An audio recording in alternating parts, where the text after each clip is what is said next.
If you're looking for a stunning and almost indestructible succulent for your garden or pots, Kalanchoe Fedchenko is a fantastic candidate. But before we start, a word of warning. This succulent is so hardy and fast spreading it can become a bit weedy. So much so it's considered an environmental weed in some parts of the world. Before planting in the garden, it may be best to check your local weed register. Kalanchoe Fedchenko, previously called Bryophyllum fedchenkoi, is native to Madagascar and named after a botanist Boris Fedchenko. It grows as a small spreading shrub and can quickly colonize a space. The stems often weep down to the ground level, send roots and allow the plant to advance in multiple directions. Fedchenkoi can grow to approximately 30 cm in height and spread far and wide as long as there's fertile ground to send new roots into. It can be contained by pots and borders, but escapees in form of fallen leaves or branches will often try and break free. Kalanchoe Fedchenkoi is also known as lavender scallops due to the shape of its leaves. The leaves are oval with scalloped edges and grow in an alternate fashion. The color of this succulent changes throughout the year based on the seasons and its growing environment. During the warmer months, the leaves are usually green-blue and can have a faint purpley edge. But during the cool season or when the plant is stressed by the sun, drought or confined roots, the leaves can turn a stunning purple-pink. Fedchenkoi has mutated into a few different variegated forms that can display other colors as well. The most popular variegated Fedchenkoi is a beautiful pink, cream and blue-green color.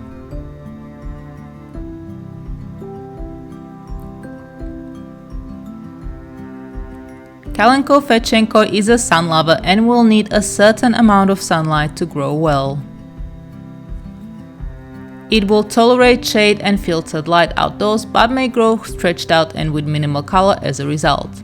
The variegated Fedchenkoi is likely to not display the pink color in too much shade.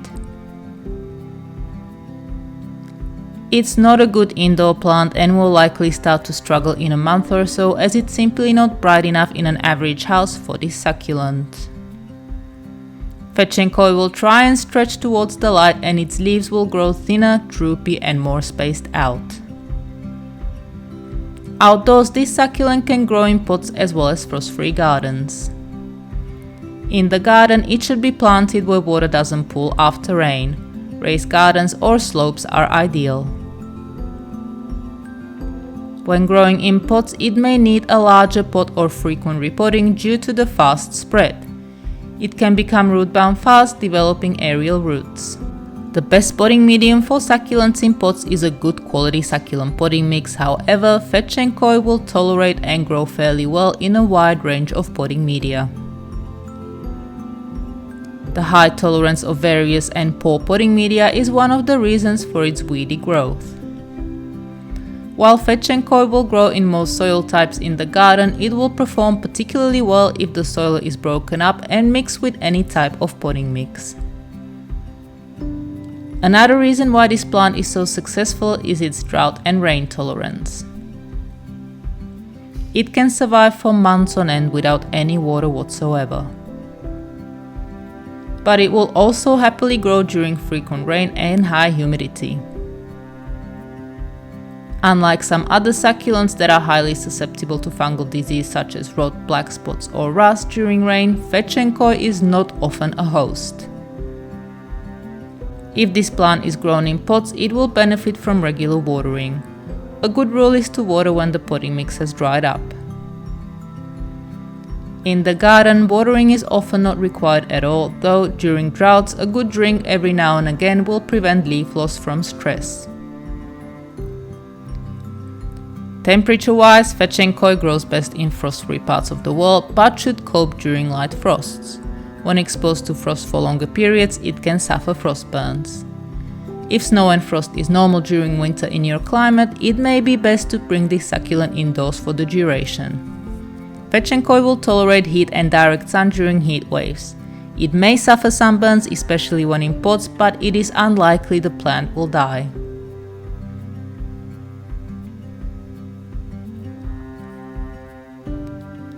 Fetchenkoi can be easily propagated from leaves and cuttings.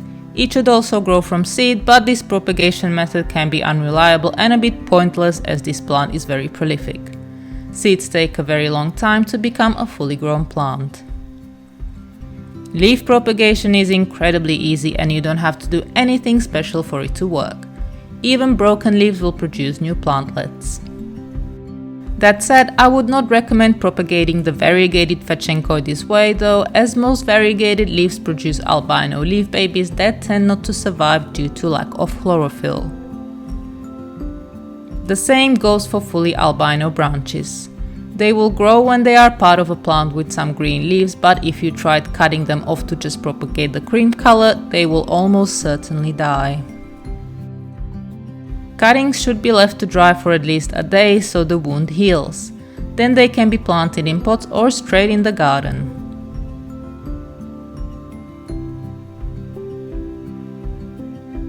This succulent is loved by the slugs and snails. I often find them munching away when I go for an early morning walk. There's always loads. The good news is that Kalanchoe Fetchenkoi is not as attractive to the small succulent pests such as mealybugs, aphids or scale. They do sometimes attack, but it's pretty rare.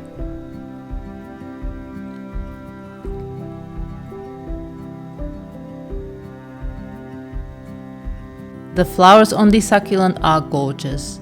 They come up on tall purple stalks and themselves are shades of pink and purple. Fetchenkoi flowers from winter to late spring here in Australia, but this can be different in other parts of the world. Each branch will send up a stalk of at least 20 individual pendulous flowers. They can last more than a couple of months and create a spectacular show.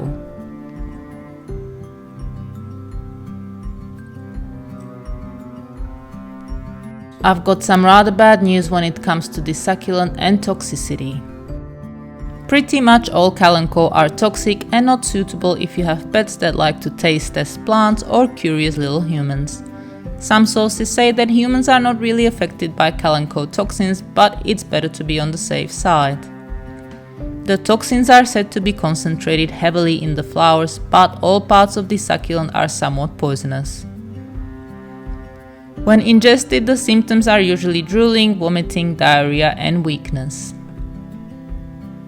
My personal anecdotal experience is that my dogs and chickens are not drawn to Kalanchoe, but I've heard some people say their cats or dogs will eat anything, so do be aware.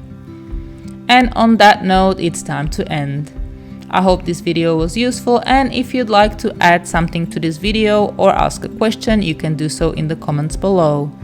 To learn more about succulents, hit the subscribe button or go to succulentgrowingtips.com. Thank you very much for watching.